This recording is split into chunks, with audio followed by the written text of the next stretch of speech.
How to refund Wizz airplane ticket. So getting a refund from Wizz Air in 2025 involves a few steps, and in this video I'm going to walk you through a step-to-step guide to help you out through the process. So the first thing to check is to check your refund eligibility. So refund can be initiated in case of voluntary cancellation. So cancellation by Wizz Air, delay of over 5 hours or night, denied boarding, or the death of a family member. So go to the Wizz airline refund page and select the categories that apply to your refund request. Then complete the request from the necessary details, including your flight information and the reason for your refund request. Make sure to provide accurate information to avoid delay. Once you fill out the form, submit it for processing.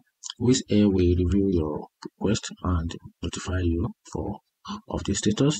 And after that, refund are typically processed within 48 hours for Wizz credit and up to 30 days for claims. And also, you can check the status of your refund request on the Wizz Air refund page, and that's a simple step on how to get a refund from Wizz airplane ticket. If you find this video helpful, turn on the notification button and follow for more content like this.